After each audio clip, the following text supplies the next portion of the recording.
साथी छ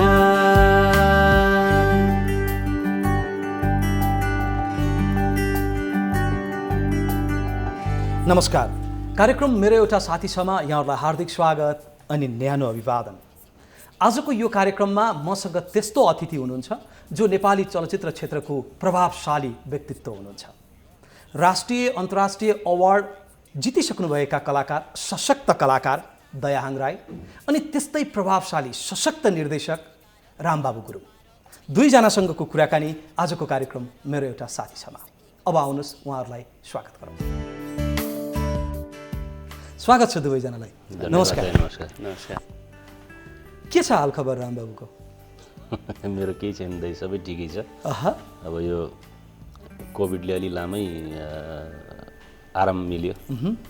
almost 1 year यतिकै बसिरहेको छु। ज्यान पनि अलिक बढेको हो, लागेको हो? ज्यान चाहिँ घट्यो होला दाइ।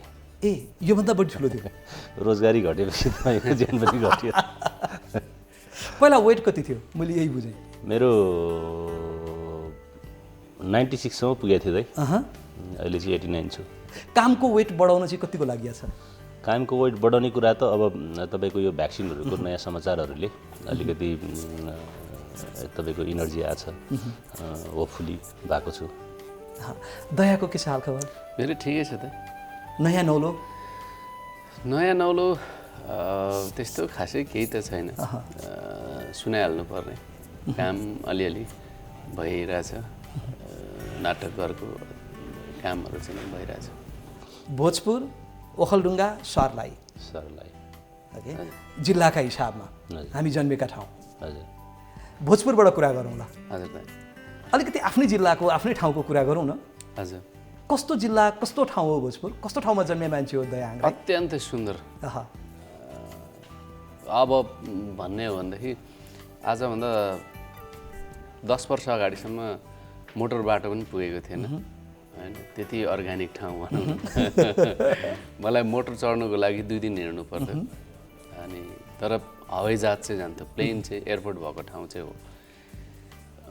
तर अहिले चाहिँ आएर सबै ठाउँमा बिजुली बत्ती, मोटर बाटो पुग्यो यो बिचमा। तर अहिले सम्झिँदाखेरि त्यो एक किसिमको आनन्द लाग्छ मैले भोगेको, जो मैले भोगेँ। एउटा केही थिएन, सुनसान थियो।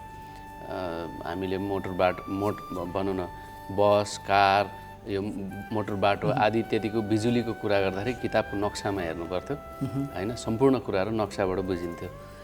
अनि त्यो लाइफ पनि भोगेँ। त्यस्तो जिल्ला थियो मेरो। तर अहिले अब आँगनमै सबै थोक छ होइन। त्यो कुराले गर्दाखेरि सबै थोक देख्न दिएको, मलाई आफूलाई भोग्न दिएको मेरो जिल्ला अत्यन्तै सुन्दर जिल्ला हो। भोजपुर, काठमाडौँ हुँदै अमेरिकासम्मको यात्रा गरियो, त्यो पनि अवार्ड लिनका लागि, अवार्ड थाप्नका लागि। दयाहाङको यो जुन सफलता, जुन यात्रा छ, हजुर, त्यो आफैमा एउटा विशेष छ जस्तो मलाई लाग्छ, खास छ र धेरैका लागि प्रेरणादायी पनि छ। हजुर।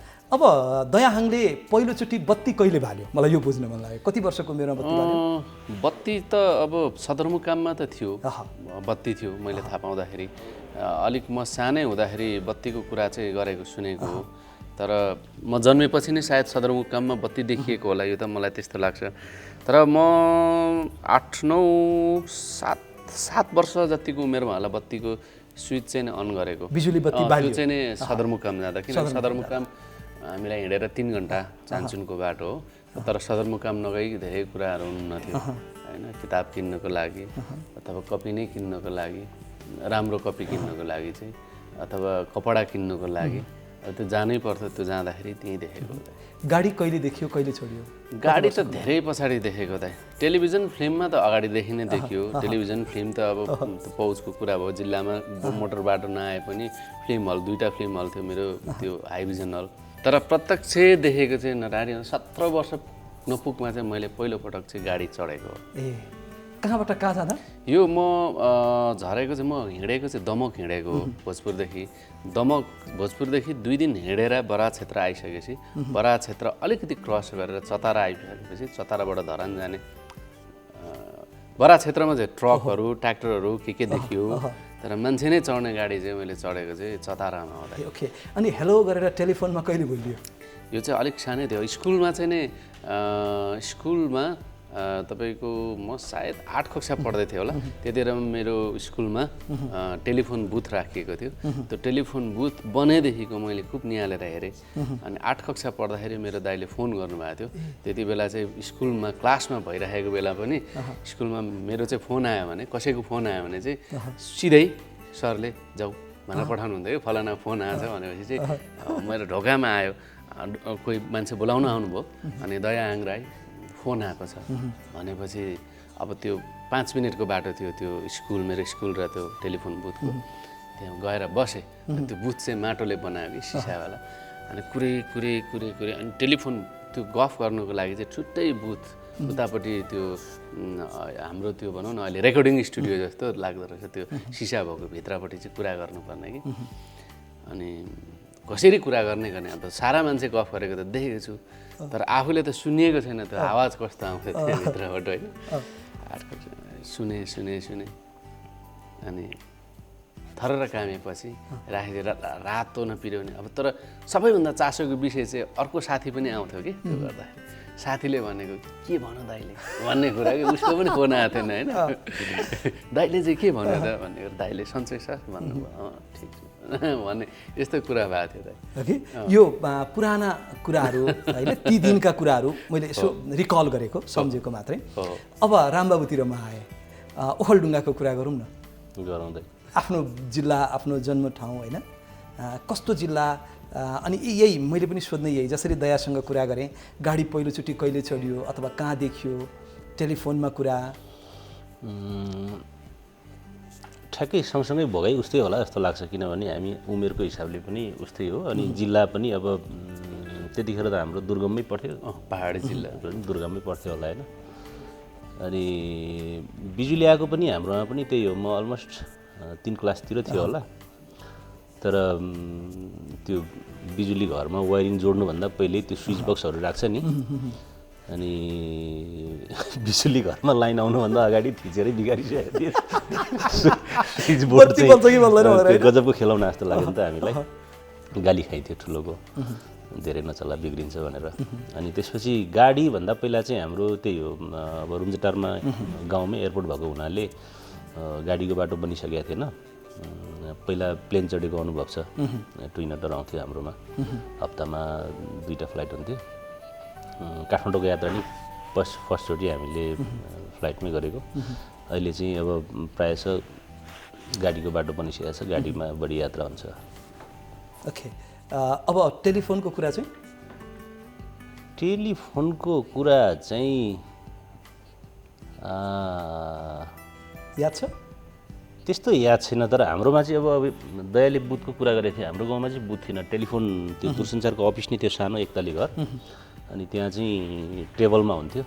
आभा आउने बेलाको त होइन नि? आभा आउने बेलाको होइन। अनि त्यो एयरपोर्ट भएको कारणले पनि अलिक चाँडो भएको होला। मलाई त्यो ठ्याक्कै यो टाइमदेखि भन्ने चाहिँ याद छैन, किनभने म जन्मिनुभन्दा अगाडि एयरपोर्ट थियो। हामी अलिक पुरानै समयको जस्तो भयौँ जस्तो नि लाग्छ है कहिलेकाहीँ। समयले कति छिटो फड्को मारेको छ, विज्ञान प्रविधिका कुरामा कति धेरै अगाडि गइसकेको छ होइन। अब हाम्रा छोराछोरीलाई यी कुराहरू भन्यो भने पहिला आभा आउँथ्यो, टेलिग्राम आउँथ्यो होइन, त्यसपछि ल्यान्डलाइन भयो, त्यसपछि मात्रै पेजरपछि मोबाइल भन्दाखेरि के जस प्रविधिको थुप्रै चरणहरू हामीले भोग्नु, हामी भाग्यमानी पुस्ता है। हरेक हिसाबबाट इतिहासको कुरा, धेरै कुराहरू अनुभव गर्नु पाइयो। त्यस कारणले हो भन्छु होइन। यो अब अघि मोटरको कुरा गर्दा प्लेन त पहिलोचोटि चढियो मोटरभन्दा पहिला होइन। अनि मोटर चढेको चाहिँ काठमाडौँ आइसकेपछि हो या कता चढियो? मोटर चाहिँ म कसरी चढ्यो भने मैले अलमोस्ट अलिक ठुलै भइसकेपछि मात्रै, तपाईँको म 8 क्लास पास भएको थियो होला। त्यसपछि हाम्रोमा चाहिँ अब त्यो गोर्खा भर्तीको अब सेलेक्सन प्रक्रियाहरू हुन्थ्यो। अनि त्यहाँबाट सेलेक्सन भइसकेर चाहिँ हामी पोखरा जानुपर्ने भएपछि, अनि तपाईँको एरो सेलेक्सनमा जानुपर्ने भएपछि, अनि उताबाट फ्लाइटमै आइन्थ्यो। त्यसपछि अब लामो यात्राको चाहिँ त्यहाँबाट चढ्यो। त्यसपछि अब त्यो बच्चामा त ठ्याक्कै त्यो त थाहा छैन। म काठमाडौँ पनि निकै ढिलो आएको। म चाहिँ तपाईँको अलमोस्ट 6 क्लास कि 7 क्लास यस्तै पढ्दाखेरि मात्रै आएको फर्स्ट टाइम। अनि त्यतिखेर अब गाडीकै अब यो सार्वजनिक यातायात भन्थ्यो, ठुल्ठुलो लामो बसमा सिट त पाउँथिनँ आफ्नो आफन्तकोमा जाँदाखेरि बसमा झुन्डेर हिँडेको याद छ गोर्खा भर्तीमा पनि लाग्यो गोर्खा भर्तीमा लाग्यो के भयो पास भइयो भइएन पास भएको भए त अहिले पेन्सन हुन्थ्यो दाइ पास भएको भए पेन्सन हुन्थ्यो अहिले पेन्सन पेन्सन खाइसकेर पनि त्यो लेखेको कुरा हुन्छ भन्छन् नि होइन आज निर्देशक भएर अथवा लेखक भएर एउटा कलाकार जस्तो भएर पनि अगाडि बढिन्थ्यो कि बढिँदैन थियो होला निर्देशक त हुन्थेन होला तपाईँको पेन्सनमा आएको पैसाले एउटा सिनेमा बनाएर हिरो चाहिँ खेल्थ्यो कि जस्तो लाग्छ रहर चाहिँ होस् पुरा गरिन्थ्यो रहर पुरा गर्थ्यो दयालाई लडौँ जस्तो लागेन म लागेँ नि दाइ म पनि त्यो हाम्रोतिरको एक किसिमको गजब त्यो के हो परम्परै भनौँ न होइन परम्परा हो भर्ती परम्परा हो हाम्रो कम्युनिटी त्यो छ मैले लागेँ दाइ कोसिस गरेँ ऊ चाहिँ पोखरासम्म पुगेछ हाम्रो पालोमा चाहिँ कस्तो हुन्थ्यो भने दाइ 2टा सेलेक्सन हुन्थ्यो 2टा सेलेक्सन पास भइसकेपछि पोखरा जानुपर्ने थियो अहिले अलिकति फरक प्रक्रिया छ मैले एउटा पार गरेँ एउटामा फेल भएँ अनि त्यतिमै सिद्धियो दाइ मेरो चाहिँ कथा है म पनि नेपाल आर्मीमा लडेर फेल भए मेरो पनि कुरो मिलाउन खोजेँ होइन उस्तै उस्तै हो कुरा हाम्रो अब मित्रताका कुरा गरौँ पहिलो भेट दया र रामबाबुको कहिले भयो यो त 57 सालतिर होला है 57 थियो 58 हो म 58मा आएको आउनु बित्तिकै भेट भएको ए हो र 58 सालमा काठमाडौँ आएको कति पास गरेर आएको पढाइमा पास त थुप्रै गर्नु कोसिस गरे हो दाइ होइन तर आइए फेल भएर आएको म पास चाहिँ बहुत कोसिस गर्ने भए इन्टरमा एउटा विषय लागेर अनि काठमाडौँ आयो काठमाडौँ 58 साल अनि रामबाबु चाहिँ कहिले आएको काठमाडौँ कति सालमा म दाइ फर्स्टचोटि चाहिँ 49 सालमा होला त्यसपछि 52-53 त्यो कहिलेकाहीँ यताउति दुख बिमार यताउति रहर सहर हुँदाखेरि कहिलेकाहीँ आउने किनभने आधी घन्टाको फ्लाइट अनि त्यतिखेर त एयरफेयर पनि सस्तै थियो अनि घरमा रुई कराई गरेर आफ्नो आफन्तलाई उस गरेर यसो कहिलेकाहीँ आउँथेँ काठमाडौँ आफ्नो भविष्यका लागि सोचेर केही गर्नुपर्छ भनेर चाहिँ काठमाडौँ आएको चाहिँ कति सालमा यहीँ बसौँ यहीँ केही गरौँ भनेर भविष्य यही गर्छु भन्ने भएको भए त दाइ कलाकारितातिर हुन्थेन होला होइन एउटा गोल बनाएर लागिन्थ्यो होला अब सफल हुन्थ्यो नि एउटा ठाउँमा छ खास गरी अब मुख्य कुरा भविष्य त देखेकै हामीले हुर्किँदै गर्दाखेरि भर्तीमा नै थियो त्यो परम्पराको हिसाबले पनि अनि काठमाडौँमा आइसकेपछि त्यही त अब दया भेटघाट भयो भने यस्तै थुप्रै खालको अब थुप्रै देशभरिका साथीहरू नयाँ नयाँ साथीहरू नयाँ नयाँ आचरणका साथीहरू नयाँ नयाँ होइन शैलीका साथीहरू भेटघाट भयो नयाँ खाले सङ्गतहरू भयो त्यसले अब नयाँ कुराहरू सिकाउँदै लग्यो नयाँ कुराहरू भोगाउँदै लग्यो अनि अब बिस्तारै बिस्तारै यो साहित्य अब सङ्गीत फिल्म कलाकारितातिर इन्ट्रेस्ट बढ्दै गयो भनौँ न अब यो दयासँग 58 सालमा भेटेको कुरा आयो अब त्यतिखेर पनि धेरै साथी थिए अहिले पनि छन् होइन तर कोसँग सम्बन्ध प्रगाढ कोसँग बढी आत्मीयता भन्ने कुरा हो होइन र बाहिरी रूपमा हामी सबैले थाहा पाएको मित्रका कुरा गर्दा दया र रामबाबुको नाम आउँछ त्यही भएर मैले यो जोडीको रूपमा अहिले कार्यक्रममा यसरी पनि बोलाएँ यो मित्रता गाँसिएको चाहिँ कसरी हो एकअर्कामा के इन्ट्रेस्ट थियो त्यतिखेर दुईजनाको मिल्ने हिसाबमा चाहिँ कसरी नजिक भयो अब अहिलेको यो हाम्रो कामको परिणाम नै हेर्दा हुन्छ होला यसको भित्री चासो रामले भने जस्तो अब हाम्रो अभिभावकको सोच अथवा हाम्रो परम्परागत सोच र हाम्रो उद्देश्य एकातिर थियो होला तर भित्री मनमा हामीसँग खड्केको यो चिज थियो होला सायद यो मैले त त्यही भन्ने गर्छु अभिनय चाहिँ मैले गर्छु भनेर कसरी सोच्नु सक्थेँ होला र त्यो बेला रामबाबुले पनि म फिल्म लेख्छु अथवा बनाउँछु भन्ने सोच थिएन होला तर त्यो यही सोचहरूको कारणले नै होला त्यो भेट भएको हाम्रो धेरै रामले भने जस्तो धेरै साथीहरूसँग भेट्दा गफ गर्दा केही विचारहरू केही कुराहरू मिल्दै गयो होला त्यो अब पहिला सुरुमा आएपछि दयाले गरेको काठमाडौँमा काम के भाषा सिक्नुको लागि ट्रेकिङ पनि गएँ ए ओके अङ्ग्रेजी सिक्छु भनेर ए ट्रेकिङ गएर त्यहाँ चाहिँ अङ्ग्रेजी अलिकति अब म जुन अहिलेसम्म बाँकी छ कोसिस अहिलेसम्म सकिएको छैन त्यो नै मेरो पहिलो काम थियो दाइ यहाँ आएर काठमाडौँ आएर ट्रेकिङ जाने भएँ मेरो काकालाई भनेर काकाले चिनजान भएको हिसाबले मलाई खोजिदिनु भयो, नजा भन्दा पनि जान्छु भनेर खोजिदिनु भयो भाषा सिक्नुकै लागि। म मुस्ताङ गएको थिएँ दाइ त्यति बेला, तर मेरो दुर्भाग्य दाइ 11 दिन मुस्ताङ हिँड्दाखेरि चाहिँ विदेशी टोली चाहिँ फ्रेन्च परेछन् बुढाहरू, जो चाहिँ अङ्ग्रेजी जाने पनि नबोल्दिने होइन। फ्रेन्च चाहिँ सिक्यो क्या बरु? फ्रेन्च अब त्यो पनि हाई हेलो भन्ने जस्तो अलिअलि सिक्यो, अहिले त बिर्स्यो। अनि त्यो काम गरेँ, एकपटक गरेँ दाइ। त्यो एउटा कोसिस, मलाई चाहिँ अनुभव गर्नु मन लाग्ने, हिँड्न घुम्न मन लाग्ने। त्यसै घुमाइमा त जागिर भन्दा पनि पर्छ मेरो, म आफूलाई भोग्नु अथवा अनुभव लिनु चाहिँ मजा लाग्छ, त्यसको लागि गएँ। त्यस पछाडि चाहिँ करिब त्यही नै हो, के आर्टप्रति नै चासो हुँदै गयो। त्यस पछाडि नै हो हामी त धेरै धेरै भेटघाट हुँदै गएको। अरू जीविकोपार्जनका लागि अरू काम केही गरियो कि गरिएन? कलाकारको रूपमा स्थापित हुनुभन्दा मैले त केही गरिनँ दाइ, त्यो पछाडि चाहिँ मैले केही पनि गरिनँ। खालि यही क्षेत्रमा लाग्यो, कलाकारिताकै लागि? यही मात्रै गरेँ। मलाई अलिकति सहज थियो कि मलाई भनौँ न खाना र बस्नको लागि मलाई समस्या थिएन, काका काकी हुनुहुन्थ्यो, त्यस कारणले ती कुरामा मलाई समस्या भएन। बिहान खाना खाएर निस्क्यो, बेलुका खाना खानु र सुत्नलाई गयो भनेपछि मलाई त्यस्तो समस्या थिएन। र जागिरको रहर लागेन, जागिरको बाध्यता परेन, रहर लागेन। अनि त्यो यसैको पछि लाग्यो। हजुर, रामबाबुलाई चाहिँ के थियो जागिर खाने कुरामा के गरियो? कता कता रेस्लिङको कुरा पनि सुनेको थिएँ, रेस्लर पनि भइयो होइन? रहरले थुप्रै चिज गरियो दाइ, खालि सबै होइन, जे गराउँछ रहरले गराउँदो रहेछ। रहरले थुप्रै खेलकुदहरू पनि सिकियो, गरे पनि। तर काहीँ पनि अब मेहनतले म यो चिज चाहिँ यसको लागि गर्छु भनेर भएन। पछि यो चाहिँ अल्छी गर्दै गर्दा नि हुने चिज रहेछ जस्तो लाग्यो कलाकारिता चाहिँ। यो रहरमा चाहिँ टिकिरहेको छु। अब जागिरको सवालमा त म त्यसै पनि पहिल्यैदेखि मलाई स्कुले जीवनदेखि नै जागिर खान्छु होला, नोकरी गर्छु होला जस्तो चाहिँ नलाग्ने। विशेष गरी नेपालमा तपाईँको हुन्छ नि त्यो अरू विविध कुराहरूले पनि फरक पार्ला, त्यो चाहिँ जागिर खाएर बस्छु जस्तो चाहिँ लाग्ने। रेस्लर भएको कुरा चाहिँ के हो खास? किन भयो? रेस्लर चाहिँ यस्तो थियो दाइ, म चाहिँ जस्तो सिनेमा क्षेत्रमा एउटा रहरले हिँड्दै गर्दाखेरि तपाईँको यो एक्सनमा स्पोर्ट्समा रिलेटेड साथीहरू चाहिँ सङ्गतमा थियो। अनि अब गुरु भरत विशुराल चाहिँ अमेरिकाबाट रेस्लिङमा यसरी ट्रेनिङ प्राप्त भएर आएको, नेपालमा पनि अब यसरी एउटा रेस्लिङ संस्था खोलेर चाहिँ नि यो संस्थालाई अगाडि बढाउने, यो खेलकुदलाई चाहिँ नि अब उस गर्ने भन्ने हिसाबले उहाँहरू एक्सर्साइज गरिरहेको कारणले अनि त्यो स्पोर्टमा लागेको साथीहरूसँग भेटघाट भयो। अनि त्यही सर्कलले अनि 1 वर्ष चाहिँ म पनि त्यही सङ्गतमा बसेँ। मैले ट्रेनिङ पनि गरेँ, त्यो गेम पनि खेलियो पनि। धेरैलाई पछारियो या आफू पछारियो? पछार्ने काम भयो या पछारियो बढी आफू?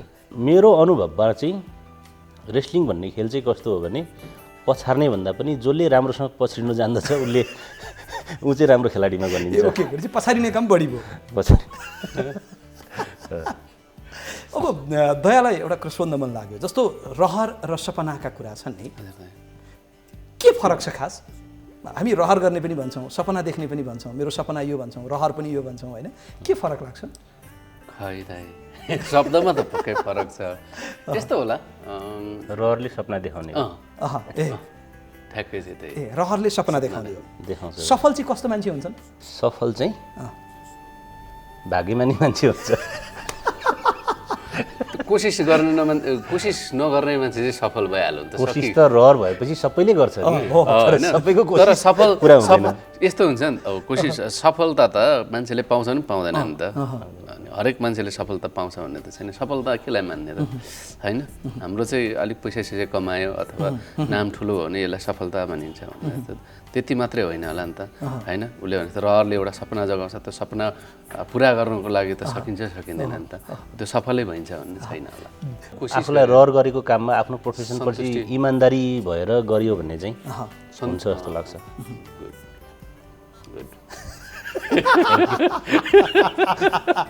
एकले अर्कामा क्लास लिने काम कसले बढी गरिरहेको छ? डिरेक्टर हो, उसले जे जानेर आयो मैले त्यो सँगै जानेरै आएको।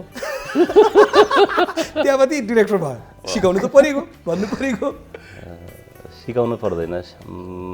मैले सेटमा हुन त अब आर्टिस्टको आफ्नो ड्युटी हुन्छ, डाइरेक्टरको आफ्नो ड्युटी हुन्छ, आफ्नो ड्युटी गर्ने हो होइन। डाइरेक्टरले सिकाएर तपाईँको आर्टिस्ट हुने भए त किन दयाङ राई नै जो पनि आर्टिस्ट हुन्छ होइन। आर्टिस्टको भ्यालु आफ्नो ठाउँमा छ, डाइरेक्टरको भ्यालु आफ्नो ठाउँमा छ। तर मैले जेनरली सेटमा तिमी आर्टिस्ट हो, म डाइरेक्टर हो, मैले भने यस्तो गर्नुपर्छ है भनेर सिकाइरहनु परेको छैन। मैले दिएको स्क्रिप्ट बुझेरै गर्छन् आर्टिस्टहरूले। सुखी डाइरेक्टरमा पर्छु म। अब रामबाबुसँग काम गर्दाखेरि चाहिँ कतिको खुसी सुखी कलाकार परिन्छ आफू? सुखी खुसी दुइटै हो है होइन। हामी त अब साथी भएर पनि होला, त्यो हामी काम गरिरहँदा पनि एक किसिमको छलफलै गरिरहेछौँ कि भने जस्तो त्यो सहज हुन्छ। अब अर्को कुरा त प्रेसर पनि हुन्छ कि अब हामी मात्रै यो चिजमा इन्जोय गरिरहेछौँ कि बा अरूलाई चाहिँ के भइरहेछ भन्ने कुरा पनि होला, त्यो त थाहा छैन। तर अब यस्तो हुन्छ, सबैको त्यही हो। अब साथी भइसकेपछि चाहिँ नि तपाईँको काम गर्न जाँदा पनि हामी घुम्न आस्तो भन्ने फिल त भइहाल्छ, एउटा छुट्टै ऊर्जा त भइहाल्छ नि होइन। अब एकअर्काको स्वभावको कुरा गर्न मन लाग्यो। यति लामो सम्बन्ध सङ्गत छ कि 20 वर्षभन्दा लामो चिन्जान भइसक्यो दुईजनाको, सहकार्य गरेको, सँगै भएको, नजिक भएको हो कि। बुझाइका कुरा गरौँ न, स्वभावका कुरा। दयाहाङ कस्तो स्वभावको मान्छे रामबाबुको बुझाइमा? ज्ञानी मान्छे हो। अब दयालाई के लाग्छ रामबाबु कस्तो स्वभाव? ज्ञानी हो, ज्ञानी भेट भएको ज्ञानी ज्ञानी नै हो। दुई ज्ञानीहरूको भेट र मिलन भएको होइन त? मैले मूर्ख भन्दै भए ज्ञानी भन्थेँ मलाई।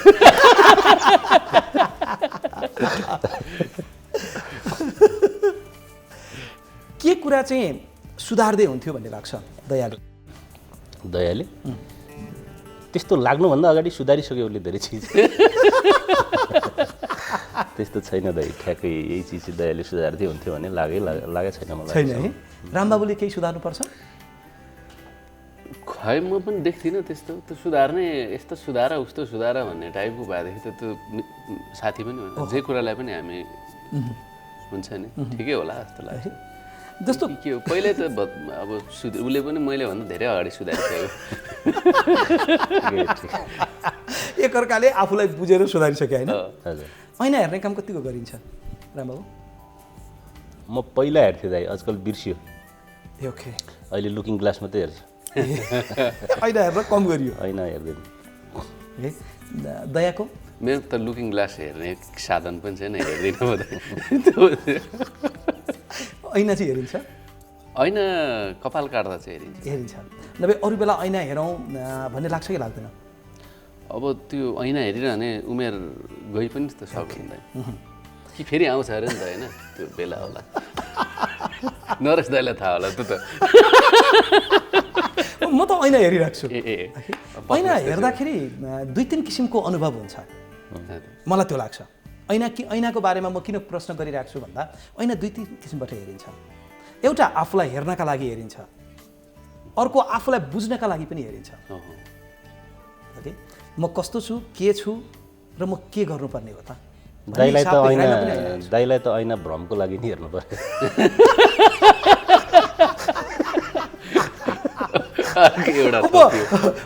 यो कुरालाई क्लियर नगरौँ भन्नु पर्ला होइन? टपिकै चेन्ज गर्नु पर्ला। ऐनाका कुरा छोडेँ मैले। लाउने कुरामा को बढी शौकिन छ दुईजनामा? लाउने कुरामा त दुइटै शौकिनै छौँ है। तर अब त्यो हातपति चित्त चाहिँ नखाने त्यस्तो ठुलो सोख पनि होइन। तर जेनरली हामी सपिङ गइरहन्छौँ है। तर चित्त चाहिँ नखाने। एकअर्काले किन्दाखेरि सम्झेर एकअर्कालाई किनिदिने कतिको बानी छ? त्यो जरुरी नै परेको छैन।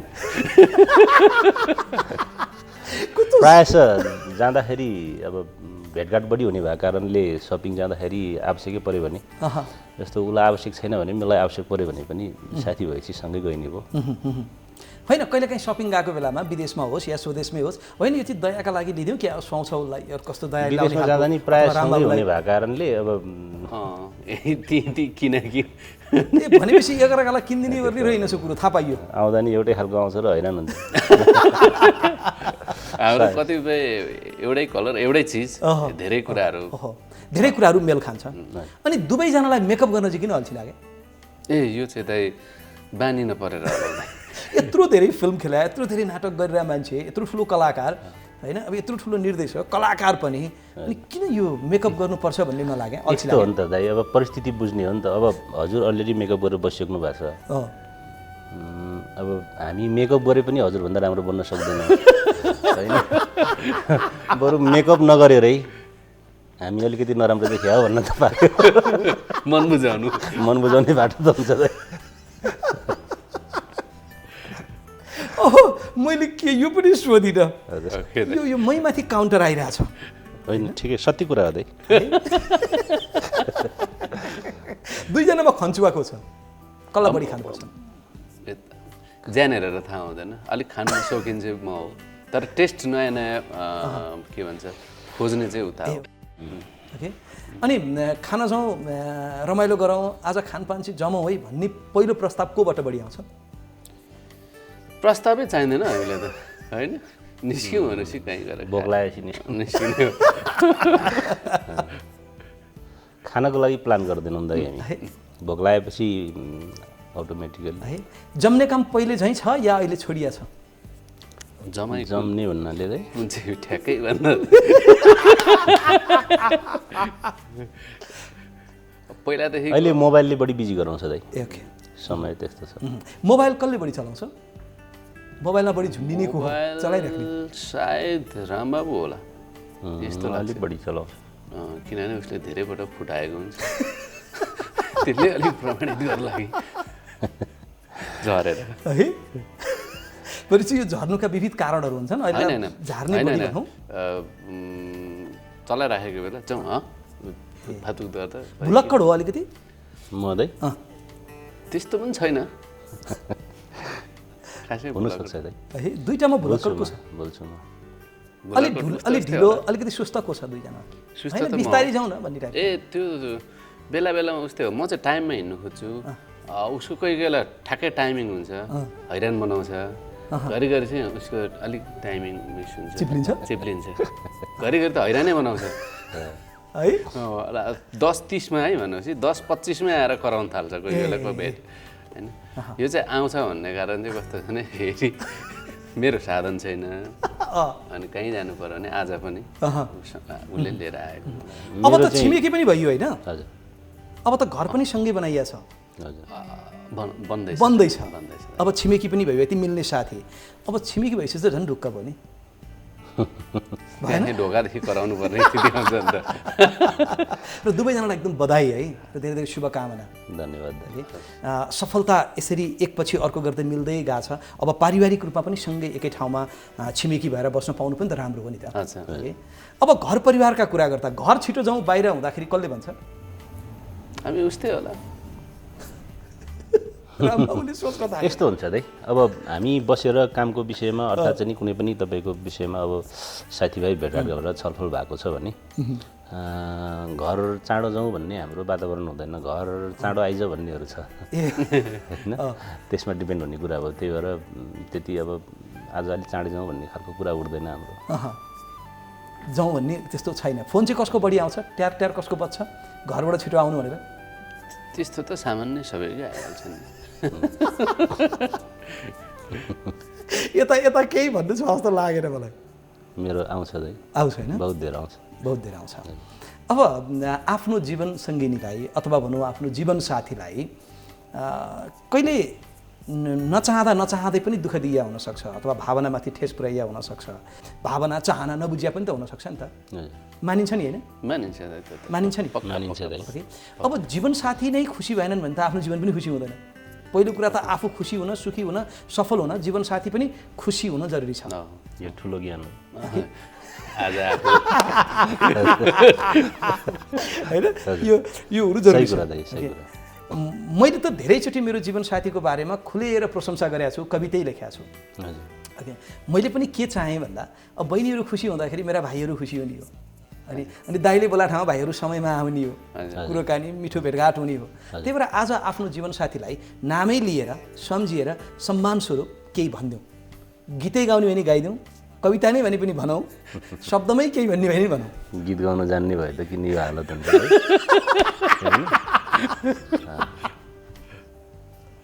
भनौँ त, बहिनी त कलाकार पनि त हो नि। हजुर। अनि त यता गायिका, यता कलाकार, दुवैको एक एक छोरा। मेरो चाहिँ प्रेम विवाह हो दाइ, अँ, होइन? मेरो चाहिँ प्रेम पनि प्रशंसा गरेर पर्या होइन, ए त्यो भएर होइन। हजुरले भने जस्तो माया सम्मान भन्ने कुरो परिवारमा भइहाल्छ, छँदैछ होइन। त्यो भनेर मात्रै व्यक्त हुने कुरा पनि होइन। माया सम्मान सधैँलाई छँदैछ, त्यति नै हो। होइन केही त भनिदिउँ न, यसो क्यामेरा हेरेर बहिनीका लागि आफ्नो श्रीमतीलाई सबैले लाखौँ करोडले हेरे बेलामा अलिकति प्रशंसा गर्दा के बिग्रियो? आफ्नो मनको भावना भन्दा के बिग्रियो? त्यो पहिला भनिसकेको भने पनि भयो, नयाँ केही छ भने त्यो नयाँ भने पनि भयो। त्यो त दाइ पहिला लाइन बनाउनुपर्छ। स्क्रिप्ट राइटरलाई, स्क्रिप्ट राइटर डाइरेक्टरलाई यत्रो गाह्रो? बडो समस्या हुन्छ नि दाइ। अब साँच्चै के भनिदिन्छ कि अभिनय गरिन्छ भने कन्फ्युज भइदिन्छ, गाह्रो कुरा हुन्छ। अर्को दयालाई त गीत गाउन लाउँछु, गायिका श्रीमतीका लागि गीत गाइदिनु परेन दयाले आज? यो दाइले क्रेडिट खाने पोलिटिक्स गर्दैछ होइन, किनभने घर पुग्न बित्तिकै त्यत्रो गर्दा पनि तिमीहरूले यतिका वर्षसम्म कहिले केही भनेन नरेश दाइले भन्न लाग्यो भन्ने। ठिक छ, दाइलाई धन्यवाद। हाम्रो परिवारप्रति, श्रीमतीप्रति सम्मान छ, माया छ, त्यो सधैँ भइरहन्छ। यति हो दाइ, मलाई साह्रै सुन्दर लाग्छ। ल मैले पहिलोचोटि रामबाबु नर्भस भएको देखेको। मतिर हेर्दै रातो रातो गाला बनाएर दुखै रातो म त जन्मजात नर्भस हो दाइ।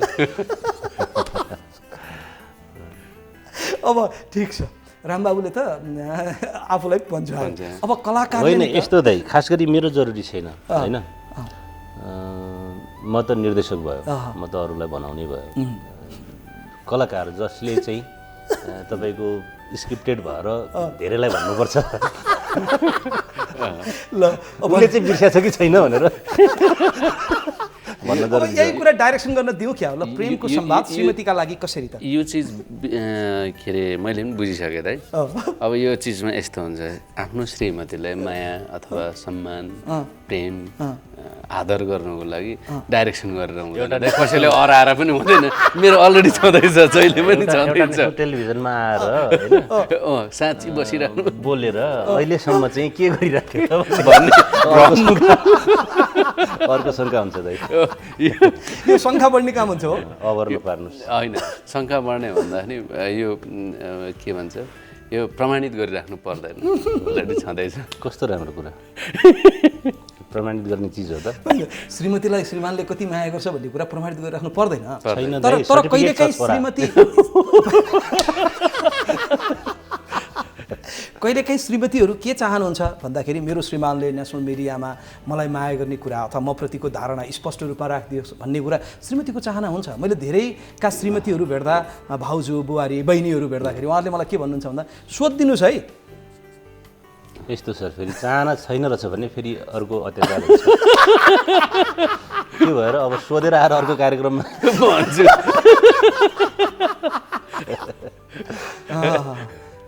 अब दया पनि पन्छेकै हो त? पन्छेको होइन दाइ, म भनिसकेँ त, यो प्रमाणित गरिरहनु पर्दैन होइन? पन्छिनु जरुरी छैन, यस आई लभ यु खालको। प्रसङ्ग बदल। प्रेम विवाह यता पनि हो, यता पनि प्रेम विवाह दाजुको जस्तै। मेरो जस्तै धेरै हिसाबमा मेल खाएको देखिन्छ है दया र रामबाबुको बिचको सफलता, काम, जीवन यसो हेर्दाखेरि। दुवैको प्रेम विवाह, दुवैको श्रीमती कलाकार, एक एकजना छोरा होइन। अब घर पनि अब सँगै, सफलता पनि सोही हिसाबमा मिल्दै गएको छ, यता निर्देशकीय हिसाबबाट, त्यता कलाकारिताबाट, अवार्ड, मान सम्मान, एक किसिमको जुन माया त्यो सबैतिरबाट उति नै प्राप्त भएको छ। त्यो धेरै हिसाबमा मैले मेल खाएको पाएँ क्या, उस्तै छ। अब खाएको होइन त, हामीले मिलाएको। ल त्यो मिलाएको जुन छ नि, अब यति मिल्नलाई, यति सफल हुनलाई त दुःख नगरिकन त पक्कै पनि हुँदैन होइन। होइन एउटा सङ्घर्ष नभइकन मेहनत नभइकन त हुँदैन नि त त्यही भएर म दुःख र सङ्घर्षको पाटोलाई त्यति धेरै जोड्न चाहन्न अहिले किन भन्दा कार्यक्रम पनि लम्बिँदै जान्छ सङ्घर्ष बिनाको सफलता त गाह्रै छ नि हुँदैन होइन त्यो छ अब तर पनि जीवनलाई हेर्दाखेरि अहिलेसम्मको समयसम्म आइपुग्दाखेरि के सिकायो जीवनले सबैभन्दा बढी सिकाएको अहिलेसम्मको काम गराइले अनुभवले के सिकायो रामबाबु बाँचुन्जेल खुसी हुनुपर्छ भन्ने कुरा सिकायो दाइ बाँचुन्जेल खुसी हुनुपर्छ गम्भीर कुरा नि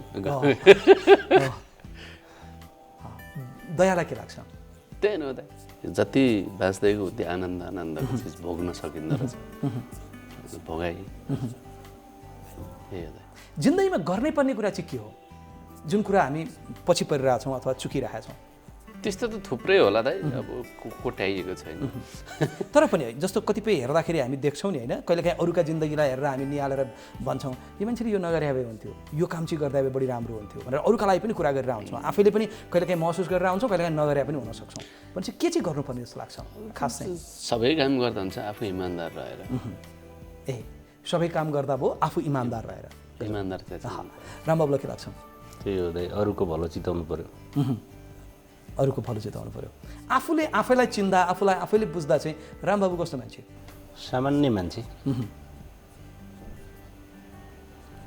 दयाभन्दा अलिक कुरूप मान्छे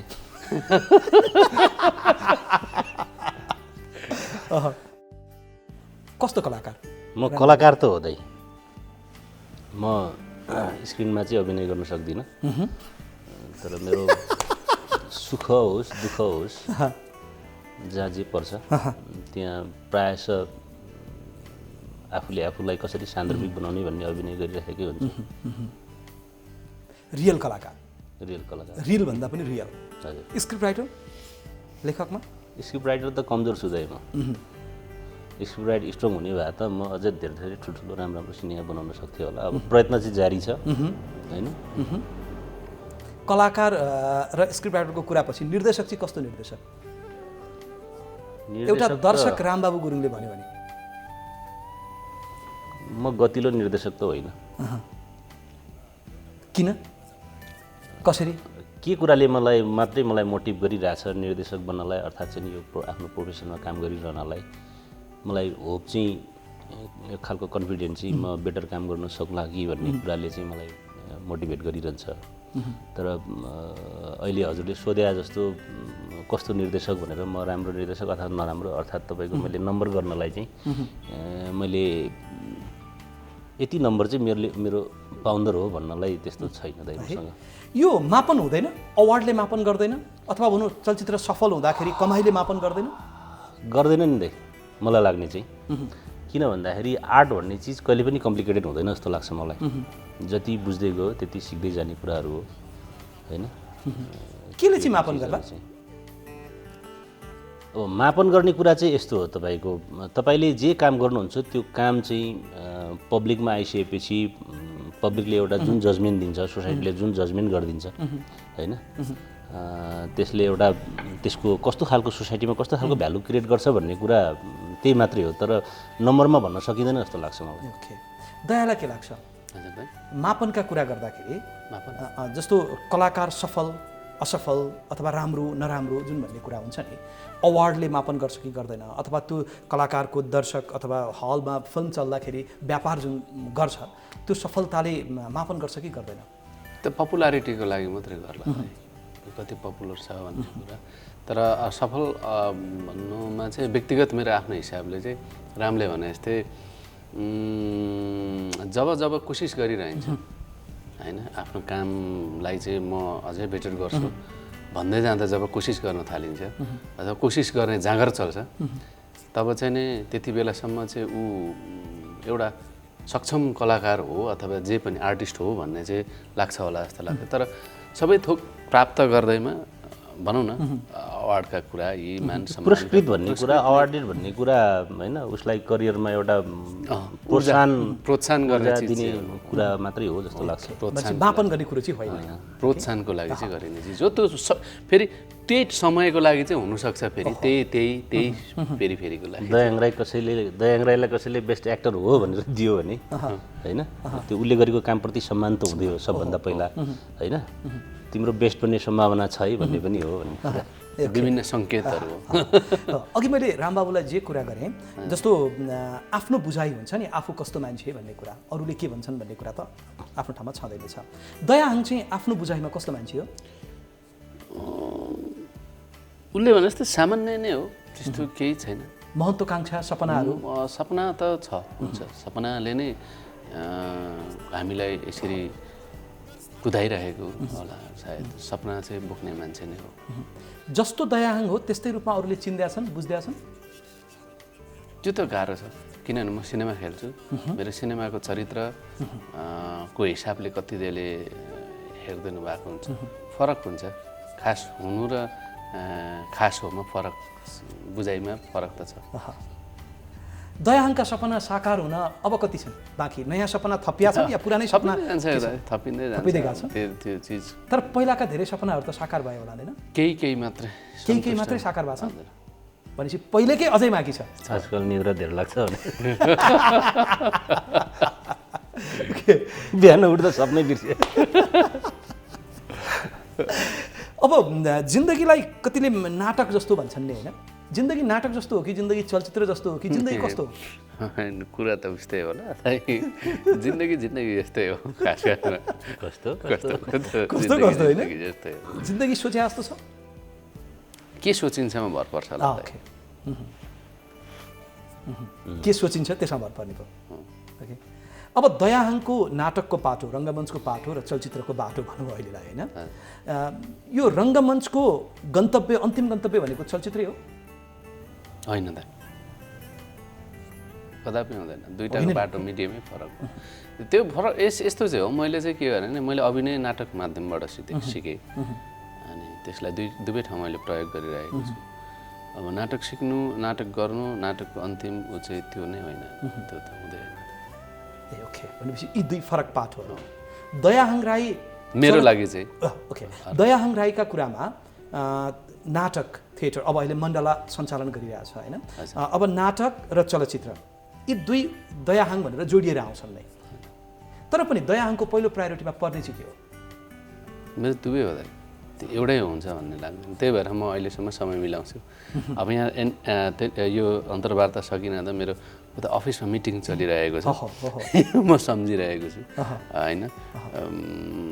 त्यो दुवै मलाई, दुवै ठाउँ, दुवै कुरा मलाई सिक्नु। मान्छेले हजारौँ कुरा एकैचोटि नसिके पनि केही कुरा त सिकिरहेको हुन्छ भने मेरो दुवै सिकाइको कुराहरू हो। दुवै चिज मलाई अनुभव लिने मन छ, सिक्ने मन छ र गरिरहेको पनि छु। अझ बढी सफलता मिलोस्, म शुभकामना पनि दिन चाहन्छु। अब त्यहाँ कार्ड छ दुईवटा, मेरो एउटा साथी छ लेखेको क्यू कार्ड। अब कसले पहिला हेर्ने? दयाले पहिला हेर्ने कि रामबाबु? के रहेछ हेर्नु त, साँच्चै उमेरमा को दाजु? म हो। ए हो, कति फरक छ? झन् 1 वर्ष जति छ नि, भनेर वर्ष त छैन, हामी एकै सालका हौँ। सालले गर्दाखेरि थाहा पाउन मिल्छ? मिल्छ त। कति साल? हामी भन्नु बस रामले भन्नु पढौँ न, पढ्ने रहेछ यहाँ।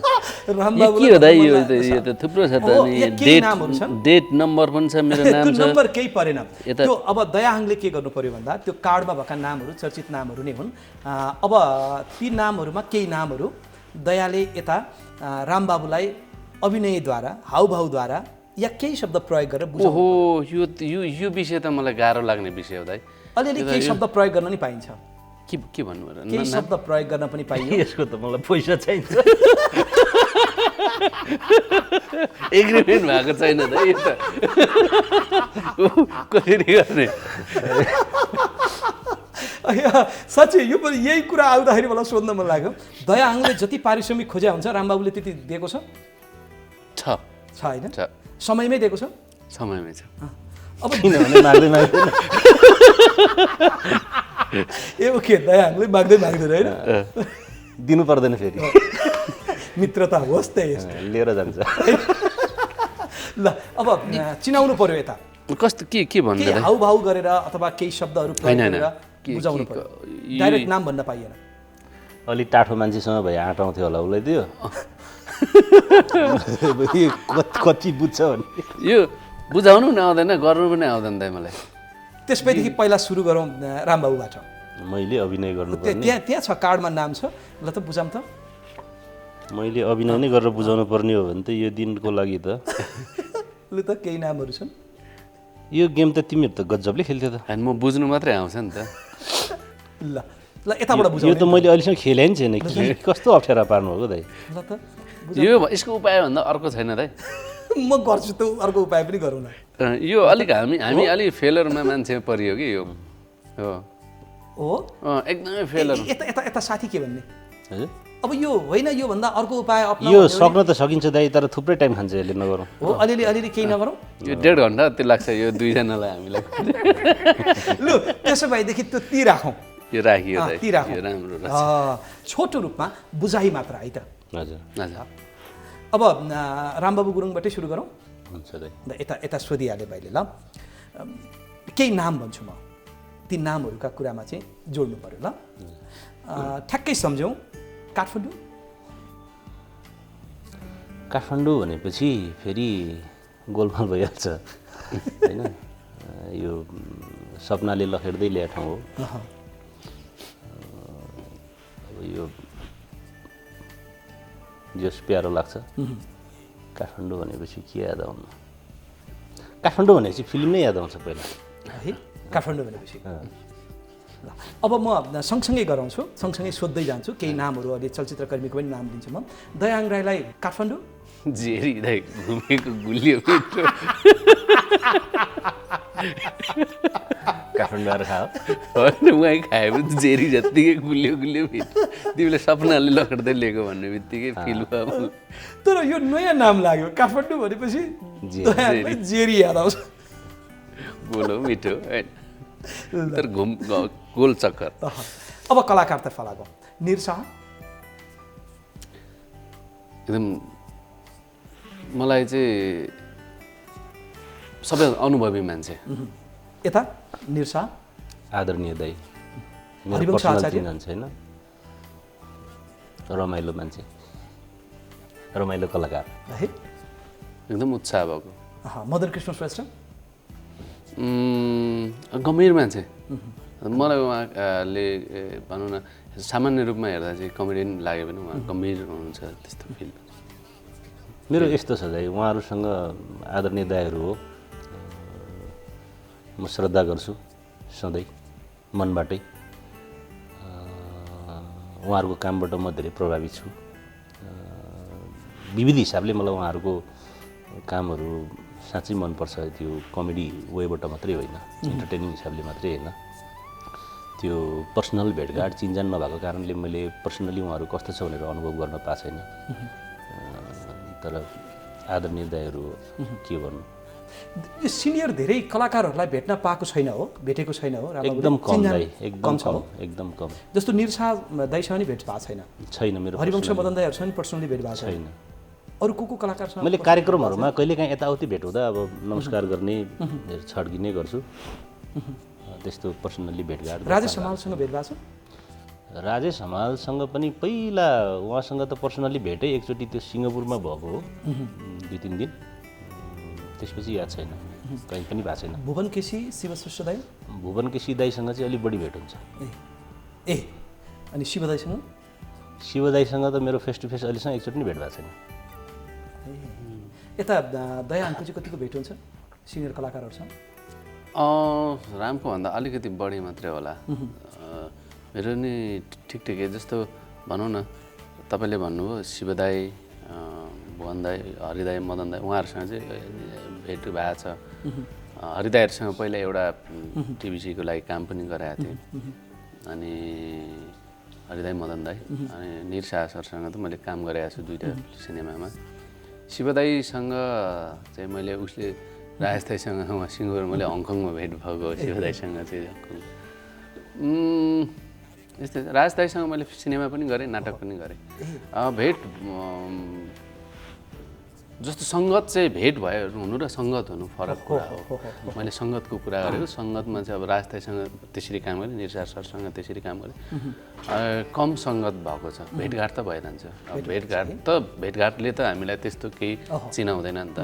तर 2-4 दिनको भेटघाट सङ्गत अथवा काम गरिसकेपछि देखिने अरू कुराहरू हुन्।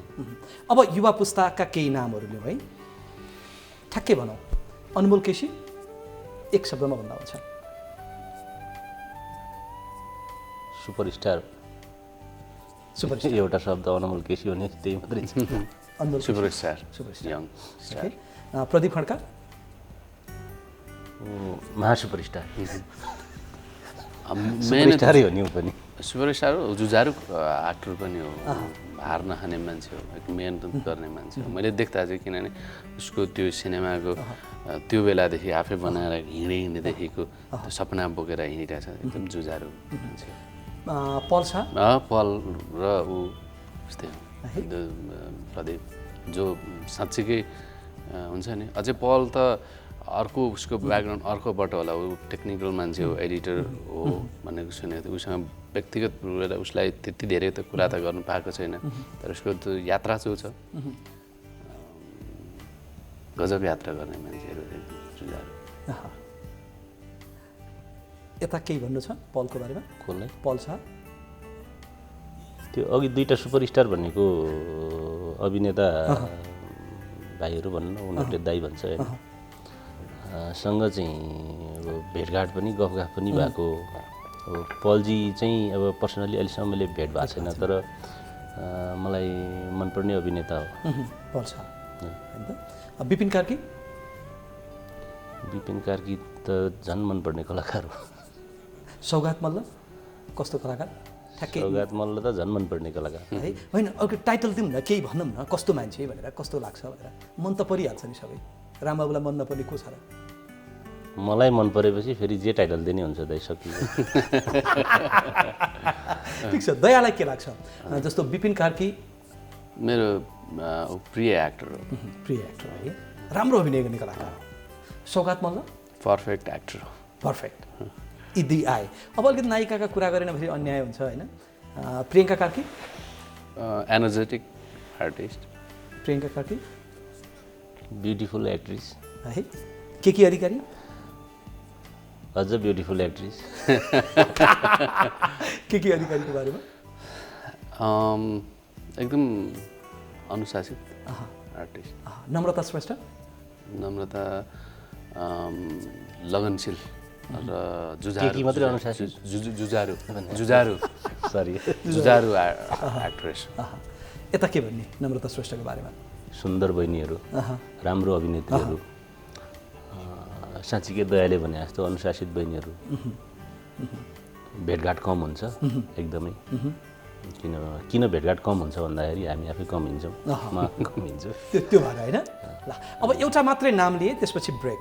साम्राज्ञी कस्तो कलाकार? महिलालाई सुपरस्टार भन्नु मिल्यो नि होइन, सुपरस्टार हो नि। अब दयालाई स्टारले भने फिमेल एक्टर मलाई लाग्छ लगनशील छिन् कि जस्तो लाग्छ। भेटघाट त्यस्तो छैन, तर पनि उसको कामहरू हेरी एप्रिसिएट गर्नु लाग्यो। त्यहाँ उपहारहरू छन्, त्यो प्याक गरिएको उपहारमा रोज्नु पर्यो। पहिला कसलाई रोजाउँ? दाइलाई रोजाउँ कि भाइलाई रोजाउँ? भाइले रोजोस् न, भाइ अंशमा अगाडि नै है उसलाई। ल रामबाबु रोजाउँ। उमेरमा दाजु भए पनि मैले ज्ञानको हिसाबले हजुरलाई दाजु मानेको छु। कुन चाहिँ रोज्यो त? हजुरले रोज्नुहोस्। ल रोज म त बिच कि ठाडो भएको भन्दा। त्यो रामबाबुका लागि त्यो उपहार। अब दया रोजाउँ त? उसले लाँदै गर्छ, म उरेको त मेरै हो नि। पनि पाइयो। सुरुमा रोजाको कारण त्यो रोजेर लानुपर्ने। यो त मेरो तर्फबाट, यो कार्यक्रमको तर्फबाट रामबाबुका लागि, यो समयका लागि। अब कुन रोजाउँ? एउटा रोजाउँ त? यही भयो। ल त्यही रोज्यो होइन त, त्यो दयाका लागि। अब त्यो त्यहाँ नेपालको पहिलो टी लाउन चियापानको तर्फबाट दुईवटा त्यहाँ चिया छ, एउटा ग्रिन टी अर्को ब्ल्याक टी, त्यो एकवटा दुवैजनालाई। यो उपहार मैले यहाँहरूलाई दिएँ। अब कार्यक्रमको समय पनि सकिन लागिसकेको छ। अब बिदा माग्दै गर्दा अलि रमाइला अनुभवहरू जीवनमा भोगेका कुराहरूमा, भएका घटनाहरू, अहिले सम्झिँदाखेरि कतिपय घटनाहरू यस्तो भएको थियो भनेर भन्दाखेरि रमाइलो पनि लाग्छ होइन। त्यतिखेर दुःखद थियो होला, त्यतिखेर अप्ठ्यारोको पनि थियो होला, अहिले आफूलाई त्यही सम्झिँदाखेरि लाग्छ नि यस्तो भएको थियो भने। के एक सुनौ न एक कुरा। पहिला कोबाट सुरु गरौँ? छन् नि त्यस्तो धेरै घटनाहरू घटेका छन् जम्मा जीवनमा। दुईचोटि अप्ठ्यारो पार्नुभयो एकचोटि त्यो अघि कागजमा अभिनय गर्ने दिएर अर्को यो जीवनको अनुभव सुनाउनुहोस् भनेर होइन हुन त अब अनुभवले नै सिकाउँदै यहाँसम्म ल्यायो तर त्यस्तो सम्झिन लायकको सुनाउन लायकको साह्रै रमाइलो भन्ने खालको त्यस्तो मसँग त्यस्तो ठुलो केही होइन अनुभव छैन। रमाइलै मात्र किन चाहियो र अरू कुनै पनि त हुनसक्छ नि त्यस्तो बिर्सिन नसकेका त्यस्ता केही घटनाहरू दुःखको त किन कुरा गर्नु दाइ है यस्तो रमाइलो कार्यक्रममा दयाको थुप्रै छन् दाइ तर साँच्चै त्यो कतिको इन्ट्रेस्टिङ हुन्छ भन्ने कुराहरू अनुभव चाहिँ कस्तो भने व्यक्तिगत अनुभव चाहिँ त्यस्तो के अरे मैले पहिलोपटक भोगेको भनेको चाहिँ यो अप्पर मुस्ताङमा गएको बेलामा मलाई लेक लाग्यो क्या दाइ अनि लेक लागेपछि राति मेरो रुम पार्टनर चाहिँ बुद्धि तामाङ अनि उहाँलाई चाहिँ मैले भनिरहेको थिएँ रातिदेखि मलाई अप्ठ्यारो भयो असजिलो भइसकेपछि उहाँ चिन्ताले पुरै चिन्ताग्रस्त हुनुहुन्थ्यो तर एउटा टाइममा पुगेपछि उहाँ उठ्नै सक्नुहुन्न उहाँ आफै निदाउनु भयो तर म चाहिँ सुत्नै सकिनँ तपाईँ सुत्यो भने मैले धेरैजनालाई त्यो टिममा फोन गरेँ कसैको फोन उठ्नु सकेन त्यो एकदमै प्रेसर लो भएर होला सबैजना निधाए कि अनि मलाई चाहिँ रातभरि कस्तो भइरहेछ भने तपाईँको झप्पै सुत्ने ठाडै बसेर आँखा लोलाइदिने तर दुई ताल सास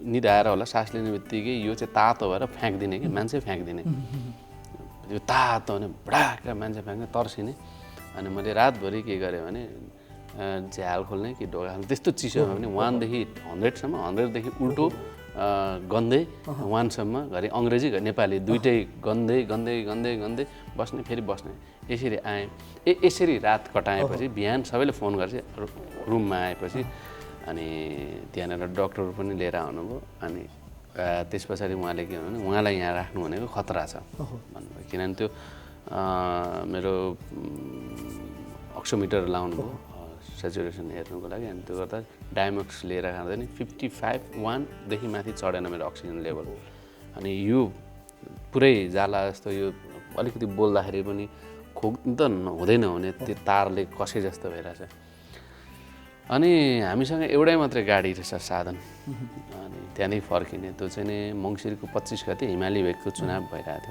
थियो स्थानीय चुनाव होइन चुनावै भइरहेको थियो अनि फर्केर आउनुपर्ने भयो अनि उहाँहरूले के भनिरहेछ भने डक्टरले चाहिँ त उहाँलाई चाहिँ त्यो माथि 300 मिटर चढाउनु छ यो 300 मिटर चढाउनु उहाँलाई अक्सिजन बिहेकर गाह्रो हुन्छ त्यसमा अक्सिजन चाहिन्छ भन्छ अक्सिजन त्यो ठाउँमा छैन अब तर झर्नु त पर्यो म त झर्नै बाँध्नु उपाय छैन झर्ने म ल ठिक छ म केही हुँदैन भने आँट गरेर गाडी ड्राइभरलाई जसै सिटमा राखेको उसलाई पनि भमिट हुन थाल्यो उपाय छैन ऊ चढाउने अनि 2 जना अनि 1 जना प्रडक्सनको मान्छे राखेर अनि आँटले हामी चाहिँ झऱ्यौँ त्यो क्रस भएर नि झऱ्यौँ धेरै ठाउँ बाटो अल्मल्याउँदै होइन अनि फेरि राति बाटो पत्ता लगाएर त्यो छुसाङ भन्ने ठाउँसम्म जाँदाखेरि राति फेरि कालीगण्डकीमा हाम्रो त्यो गाडी पनि फस्यो उसले त्यो ट्रक धुने ठाउँमा चाहिँ गाडी धुने ठाउँमा चाहिँ लगाएछ कि गाडी राति 9 बजे उता जानुपर्ने त्यसरी फसेर त्यति पानी आएर चाहिँ सिटमा पुरै भिजिरहेछ बल्ल बल्ल क्रस गरेर भनेको मलाई चाहिँ त्यो तपाईँको त्यो अक्सिजन कम हो भएर हो के भएर हो त्यो गाह्रो भएको अनुभव चाहिँ मैले गरेँ भन्नु खोजेको पीडादायक भएछ पीडादायक तर अहिले सम्झिँदा त बडा त्यो मैले भन्नु जानिनँ कि त्यो हामी 2 जनाको के भन्छ जो गाडी चालक र मेरो चाहिँ बडा अनुभव हुन्थ्यो कि उसले घरि मलाई सम्झाउने ठिक छैन दाइ भन्ने गर्दै उसलाई गाह्रो हुँदै जान्छ अनि गाडी रोकेर सडकमा सुत्छ अनि उठेर आउँछ अनि ठिक छैन गर्दै पछाडि चाहिँ ऊ चाहिँ तनावमा छ अर्कोजना प्रडक्सनको मान्छे चाहिँ अनि मेरो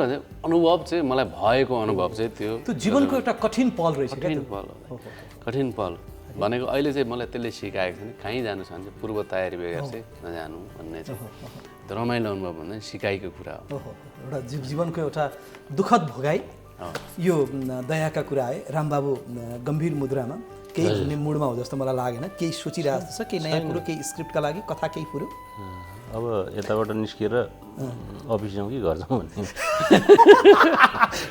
फोन कतै बजी पो सक्यो कि घरबाट भन्ने पनि आएको हो। स्विच अफ छ दाइ, स्विच अफ छ, ढुक्क छ ढुक्क छ। होइन, ठिकै छ, म घर झगडा पार्न चाहन्न। थ्याङ्क यू दाइ। नभए केही कुरा जोडौँ कि भन्ने लागेको थियो कि अब समयले पनि भाइ भाइ हामीलाई भनिसकेको छ। यो समयका लागि दया र रामबाबुलाई म धेरै धेरै धन्यवाद दिन चाहन्छु। दयासँगको मेरो सङ्गतको कुरा गर्दाखेरि हामीले जुन टुर गऱ्यौँ 15 दिन यहाँबाट हङकङबाट युके होइन वीर विक्रमको प्रिमियरको बेलामा हामी पुगेका थियौँ र मैले 15 दिनसम्म दयासँग सँगै हिँड्दा एउटै रुम सेयर गरेर सुत्दा अथवा सँगै एउटै टेबलमा खाना खाँदा जति जे मैले दयालाई बुझेँ अत्यन्त सरल सहज र एकदमै आत्मीय मान्छे पाएँ। त्यो दयासँगको मेरो किस्सा यदि अन्त कतै कुनै कार्यक्रममा जुरेछ भने म सुनाउला। रमाइला रमाइला कुराहरू धेरै भएका छन् र दयालाई नजिकबाट मैले बुझ्न पाथेँ र मलाई साँच्चीकै असल राम्रो मान्छे प्यारो भाइ मैले दया भनेर मैले त्यो बेलादेखि महसुस गरेँ। हो कलाकार त सबैलाई थाहा छँदैछ कि रामबाबुसँग यो मौका जुरेको छैन, कुनै दिन जुर्छ, हामी पनि 10-15 दिन सँगै हिँड्छौँ। जुराइहाल्नु न पक्का यो जुर्छ नै। यो जोडी सफल हुँदा, यो जोडी खुसी हुँदा चलचित्र क्षेत्र नै धनी भएको छ कि यो क्षेत्रलाई नै खुसी पार्ने काम भएको छ। दर्शक खुसी भएका छन्, नेपाली खुसी भएका छन्। ठुलो आरोप लाग्यो र यस्तो यो आरोप ठुलो आरोप बारम्बार लागिराखोस् र अझ पनि सफलता मिलोस्, सधैँ जय होस् मेरा यी दुई भाइको। थ्याङ्क यू सो मच यो समयका लागि। मेरो एउटा साथी छ, मेरो एउटा साथी छ, साथी